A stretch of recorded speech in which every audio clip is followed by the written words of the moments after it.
I never thought I'd find myself in a garage, covered in grease and smelling like a mix of gasoline and old leather, but here I am. My name's Alex, and this is the 1967 Ford Mustang that I rescued from a life of neglect. Or, let's be honest, from an early grave. I stumbled upon it at a local junkyard, a forgotten relic. Its body was rusted beyond recognition, its engine sounded like it was trying to speak in Morse code, and I swear, it had more cobwebs than a haunted house. Why the Mustang? Well, let me tell you, this wasn't just any car, it was a dream. A dream that started when I was a kid, watching Gone in 60 Seconds and wishing I could have Eleanor for myself. I didn't care if it was more rust than car, I saw the potential. What was I getting myself into?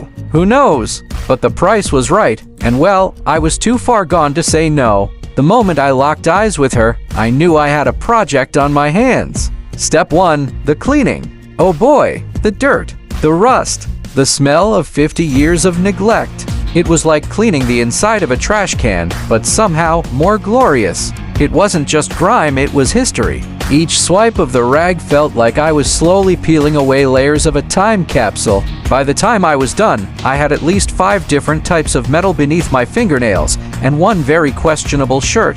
Then came the real work, replacing parts. Let me tell you, when you order a replacement panel and it doesn't fit like the manual promised, it's as if the universe is testing your patience. I mean, who knew a door could be so complicated? The instructions were like reading hieroglyphics. Every screw and bolt felt like a challenge. I began to think that maybe the Mustang wasn't broken. Maybe it was trying to teach me some kind of lesson in perseverance. And don't get me started on the painting.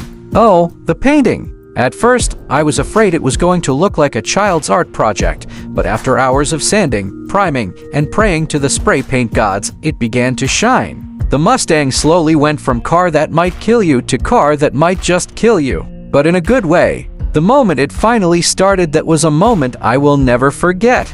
After weeks of labor, sweat, and questionable life choices, I turned the key, and it roared. Not like a full-on lion's roar, but more like a sick cat finding its voice. But still, it was a roar, and my heart nearly skipped a beat. There's something magical about hearing an engine start for the first time after it's been dead for so long.